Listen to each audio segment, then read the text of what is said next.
Bună, dragii mei, bine ați venit, bine ați revenit. Sunt Meme și ca de fiecare dată înainte de a începe, vă reamintesc cât de minunați și de puternici sunteți.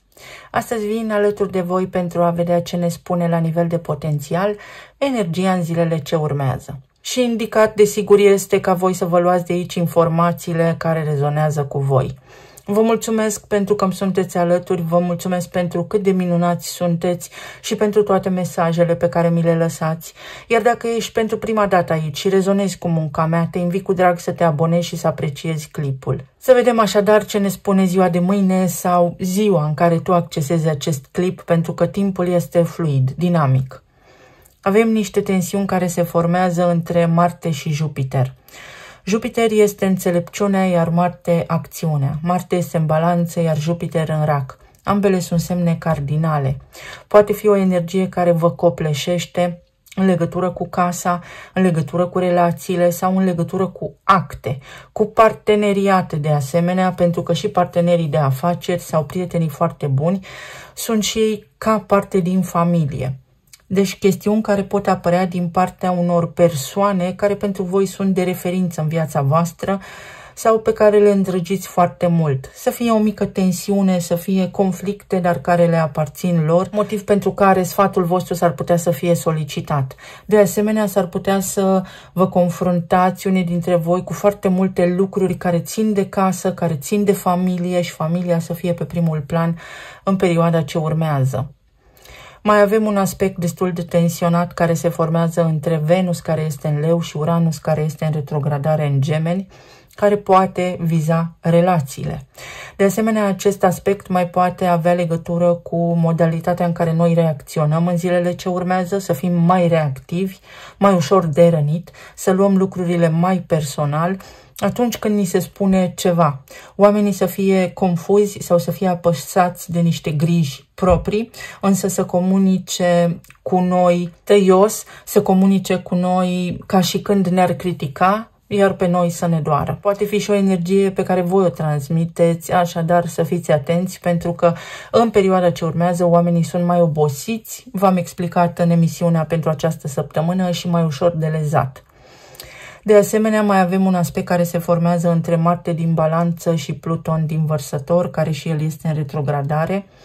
Asta poate aduce în atenția noastră, în zilele ce vor urma, nedreptatea.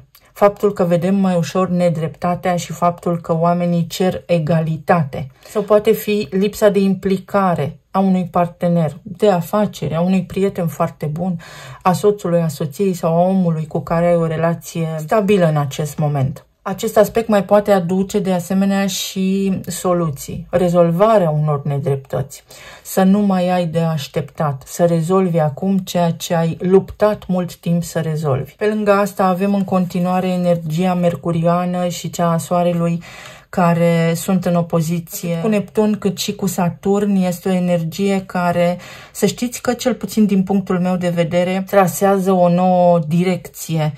Este ca și când se va scrie o nouă istorie, este ca și când se va inventa un fel de nouă religie, este ca și când va exista o nouă economie, este ca și când vom avea un nou sistem financiar. Și spun doar ca și când, pentru ca voi să fiți cumva preveniți, să auziți aceste lucruri înainte ca ele să se întâmple, pentru ca voi să aveți timp să gestionați gândurile în legătură cu aceste subiecte.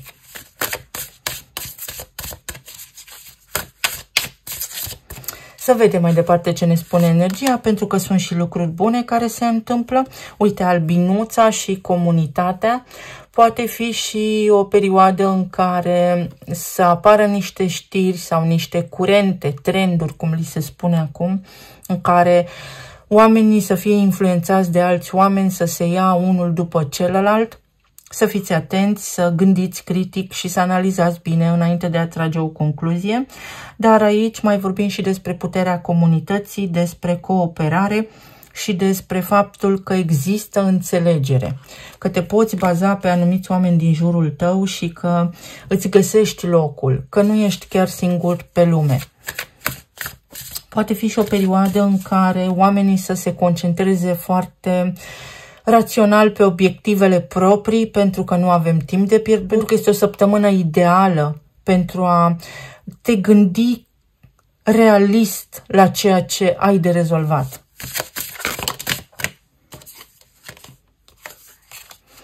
Uite, poate fi și o săptămână în care ești ocupat la locul de muncă, deși am spus că ne epuizează această perioadă și că vom avea nevoie de odihnă și de liniște, dar este și o săptămână în care poți rezolva, poți repara niște lucruri. Spre exemplu, mâine este data de 17, avem arcana Steaua și asta ne oferă o vindecare, o soluție. Chiar dacă încă nu ai ajuns la destinație, chiar dacă încă nu știi cum, nu-ți pierde încrederea, pentru că ești pe drumul tău, ești luminat de steaua ta. Ajutor din partea prietenilor, ajutor din comunitate, vecinii, oamenii pe care i-ai tu aproape în mod normal, prieteni buni. Și fructe. Avem aici o căpșună care arată ca și o inimă și niște fructe de pădure care sunt foarte bune atunci când le consumăm ca și antioxidant. Avem și niște cristale, deci puterea de a curăța ceva, puterea de a repara ceva, puterea de a rezolva ceva. Uite, achievement, succes, adică obiectiv îndeplinit. Este o zi plăcută, este o zi bună, în care dacă dăm mână cu mână, rezolvăm. S-ar putea să vedeți oamenii mai săritori, mai empatici ca de obicei și să îți exprimi individualitatea. Asta înseamnă că poți rezolva tu niște lucruri, poți face anumite lucruri pe care în mod normal nu le-ai putea face, poți descoperi tu niște informații, poți fi tu actorul principal, omul de bază, poți străluci în lumina reflectorului sau fi unic, nu te lua după nimeni.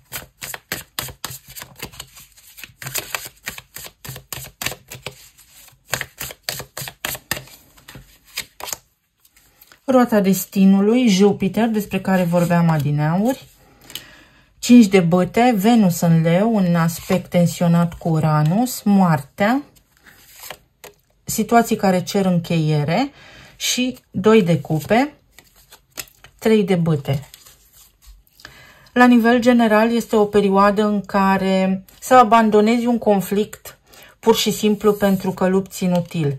Sau se calmează niște lucruri, poți să te împaci, să faci pace cu vecinii, dacă aveți conflicte de așa natură, colegii de la locul de muncă, dacă te apasă niște lucruri, poți să te odihnești dacă simți că al tău corp cedează. Știți că este cartea lui Gabor Mate despre subiectul când corpul spune nu. Este o perioadă în care din parteneriatele tale rămâi cu ceva bun sau rezolvi niște lucruri, dar împreună, în echipă. Marte în balanță vine cu o energie a echipei, ne împinge, ne stoarce cumva așa împotriva voinței noastre să intrăm în alianțe, să facem echipă. În zona relațiilor poate fi o perioadă în care se rezolvă niște probleme cu gelozia. Scapi de gelozie, te convingi de anumite lucruri sau poate fi vorba despre faptul că vezi cu ochii tăi o schimbare în partenerul tău sau se schimbă ceva în atitudinea partenerului tău, în atitudinea ta și asta ți aduce liniște, asta ți aduce succes, asta ți aduce ție împlinire sufletească. Poate fi vorba și despre a elimina orice dubiu. Se elimină un dubiu cu argumente, cu o discuție clară, calmă, matură. Se elimină un dubiu. Aveți cale liberă către obiectivul pe care vi l-ați propus. Poate fi vorba și despre faptul că cineva se bagă în relația voastră sau dacă voi sunteți oameni de succes, din comunitatea voastră, oamenii vă invidiază. Sigur că voi puteți să nu știți aceste lucruri, dar tocmai pentru că vă merge bine, stârniți invidia oamenilor din jurul vostru. Ce este indicat să facem în așa cazuri? Să ne vedem de treaba noastră. Pentru că, știți proverbul, gura lumii nu avem cum să o închidem. L-am adaptat eu puțin. Mai poate fi vorba despre faptul că poți să întâlnești pe cineva într-o adunare, poți să oferi o mână de ajutor sau cineva îți oferă o mână de ajutor și se declanșează o sclipire între voi, pur și simplu, întâmplător. Poate fi vorba și despre faptul că s-ar putea în perioada ce urmează să existe niște scurgeri la nivel financiar din casa voastră, să fie mai multe cheltuieli sau să ajungeți la concluzia că suntem la jumătatea lumii și ați cheltuit foarte mulți bani până acum, să fie niște cheltuieli ori prea mari, ori neplanificate, dar pe care să știți că până la urmă veți reuși să le gestionați corect, astfel încât să nu fiți afectați. Apare o soluție. Soluțiile apar la orice nivel în perioada următoare, drept urmare nu vă îngrijorați. La locul de muncă pare a fi aici o ispită, ori cineva care nu-și vede de treaba sa, ori este o formă de abuz, ori ești foarte obosit, ori este cineva care te invidiază, care seamănă pe acolo sămânța discordiei, dar poți gestiona și acest lucru prin a arăta spirit de echipă, prin a face tu, prin puterea exemplului sau prin faptul că cineva cu o autoritate mai mare ca tine intervine.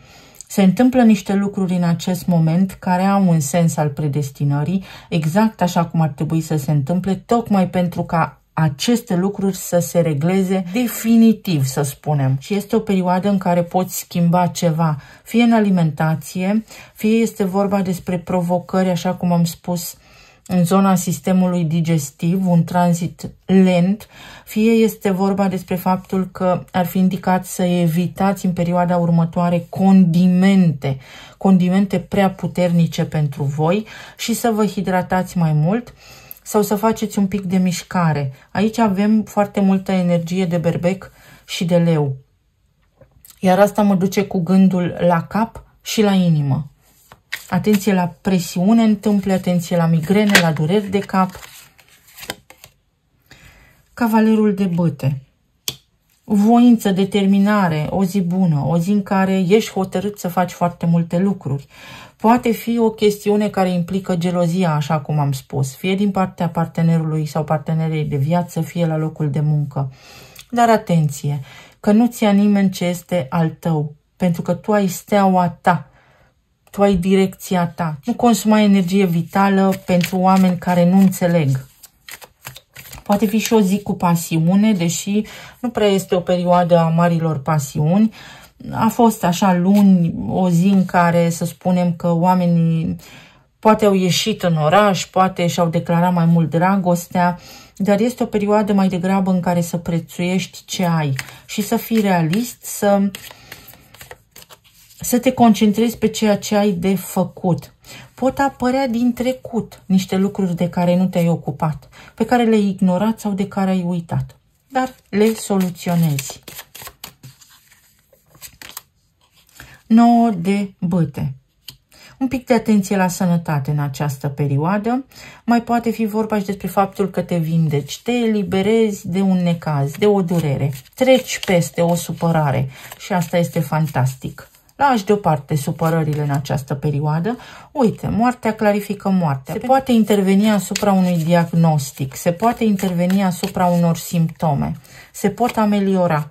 Steaua, pentru că am vorbit despre ea mai devreme și cel mai probabil vei asculta în data de 17, drumul tău se schimbă ceva în viața ta, în destinul tău. Ceva ce aștepți de mult timp sau poate fi vorba despre faptul că în loc să te confrunți acum cu fricile tale, este indicat să acționezi pentru că ți se deschide culoarul, pentru că asta este șansa ta, este un moment unic pentru foarte mulți oameni în această perioadă, să acționeze, să miște lucrurile pentru a mișca energia în direcția corectă. Poate fi vorba și despre vindecare, despre o apropiere, despre faptul că urmează să te vezi cu cineva, urmează să pleci într-o călătorie, urmează să obții un rezultat, aștepți o informație și informația respectivă este bună, ți aduce succes, ți aduce împlinire. și puterea, așa cum am spus, este o chestiune legată de inimă astăzi, ori sunt lucruri care vă apasă, pentru că sunteți voi oameni buni și aveți tendința de a vă încărca și cu problemele celorlalți, ori astăzi ai putere, ai vitalitate, ai puterea să treci peste ce te doare, să mergi înainte, pentru că situația se schimbă. Poate fi un parteneriat, poate fi o ameliorare, o îmbunătățire în zona relațiilor astăzi de tot felul, fie amoroase, fie parteneriate, fie relații de genul cel mai bun prieten, clienții mei. Este o schimbare, începe roata să se învârtă pentru tine. Se învârte roata în favoarea ta. Mai poate fi vorba și despre cineva care trece peste orgoliul propriu. Este cineva care conștientizează cât de imatur s-a purtat sau cum a fost. Își dă seama despre interacțiunea dintre voi și caracterul său. Este cineva care, dacă anterior s-a purtat urât sau cu care dacă te-ai certat, acum gândește la o schimbare persoana respectivă sau pur și simplu apare o schimbare, se creează o situație și va confrunta, va fi pusă această persoană în fața unui fapt împlinit pentru a vedea lumina, pentru a vedea ce face greșit, pentru a putea îmbunătăți situația. O persoană oficială. 22.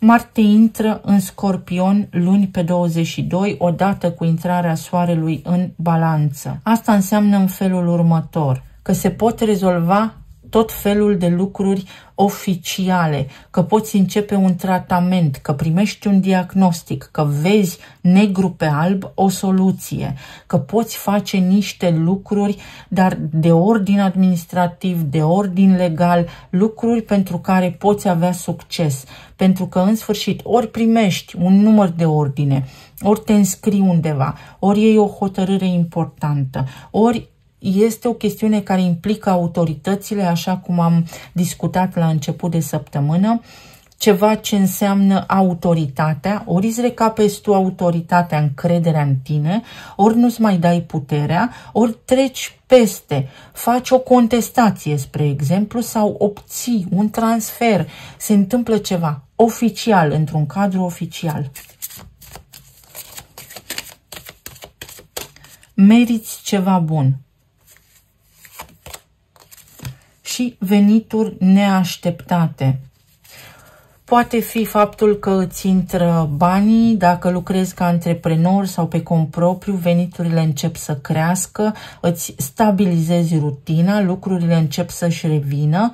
Poate fi vorba despre faptul că unii dintre voi așteptați niște bani să vină sau așteptați să vi se ramburseze niște taxe, spre exemplu, sau poate fi vorba despre ceva ce implică băncile. Atenție la credite, atenție la investiții în perioada aceasta, pentru că situația este destul de incertă. Dar poate fi și noroc, un norochior. Poți câștiga un concurs, poate fi un act care te ajută acum, poate fi un dosar de pensionare, poate fi un contract de muncă. Este ceva benefic, este o rază de soare, este un motiv de bucurie, de celebrare pentru tine. O cerere oficială, ori de căsătorie, ori de transfer, ori face o cerere, cum am spus, pentru un credit bancar, orice fel de cerere oficială. Și este foarte, foarte benefică energia. Să vedem ce ne spun și talismanele.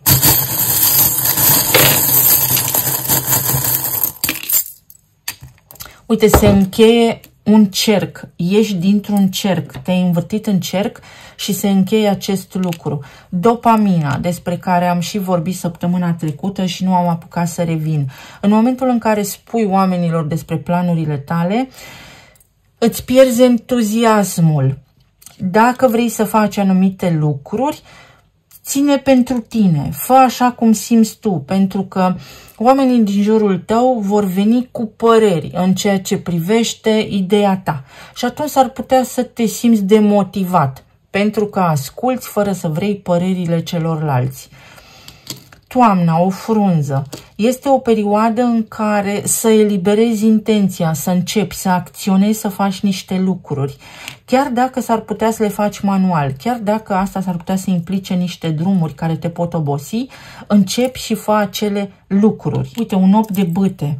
Pot fi tot felul de lucruri care implică străinătatea sau o deplasare, cineva vine și te vede, o persoană de care ți-a fost dor sau pregătești o deplasare, pregătești o vizită tu într-o țară, într-un loc unde să-ți vezi copilul. Este ceva ce se poate întâmpla deodată. Poate fi și o declarație, așa cum am spus, atenție în trafic, pe de altă parte, sau poate fi vorba despre faptul că în sfârșit se întâmplă ceva mult așteptat. Este ceea ce este. Să știți că apare o schimbare. Dacă situația curentă până acum se prezenta într-o anume formă, dintr-o dată se schimbă niște lucruri și se schimbă în bine, pentru că ai bucurie, simți bucurie în acest sens. Uite, o rețetă, niște indicații, niște informații prețioase de la cineva te ajută să reușești. Și din nou steaua, sensul acesta al predestinării, vindecarea. O rețetă poate fi, un tratament care este eficient. Sau tratamentul cuiva, modul în care cineva se comportă cu tine se schimbă, se îmbunătățește. Vorbești, ai o conversație cu cineva, acea conversație despre care am vorbit zilele trecute, care îți schimbă traiectoria în relație sau la locul de muncă. Se poate repara ceva și la nivelul relațiilor amoroase, dar și acolo unde vorbim despre relații parteneriate stabile. Uite, și lucrurile o pot lua într-o direcție nouă. Din nou simbolul albinuței. După muncă și răsplată, după plată și răsplată. O ambulanță, o situație care se poate remedia, se vindecă ceva. Uite, o brioșă. Atenție și la lucrurile care în mod normal vă inflamează organismul, la alergeni de tot felul. Inițialele sunt B, C și X. Pentru unii dintre voi pot apărea din nou în atenția voastră niște lucruri de mult uitate sau niște lucruri de care v-ați ocupat acum ceva timp sau să vă întâlniți cu niște oameni pe care i-ați cunoscut cândva în viața voastră, oameni care acum vă pot ajuta pe această nouă traiectorie a vieții voastre. Este o mână de ajutor și o răscruce de drumuri, dar este o răscruce de drumuri care vă duce, declanșează traiectoria corectă pentru voi. Nu vă îndoiți, nu puneți răul înaintea binelui. Fiți realiști, fiți echilibrați în această perioadă, pentru că foarte multe lucruri bune se pot întâmpla. Aici este un număr 6 sau 12. Se dublează ceva, puteți dubla ceva. Dacă aveți o sumă în minte, o puteți dubla. Dacă aveți un plan în minte, încercați să faceți mai mult decât v-ați propus sau să faceți ceva la dublu. Mai poate fi vorba și despre o situație care capătă contur, totul capătă sens, ceva se luminează, ceva se lămurește, un mister se elucidează și se încheie ceva ce v-a stresat teribil de tare. Eu vă mulțumesc foarte mult, vă doresc să aveți o zi minunată, să fiți bine, sănătoși și iubiți oriunde v-ați afla în această lume și să ne auzim cu bine data viitoare. Pa, pa!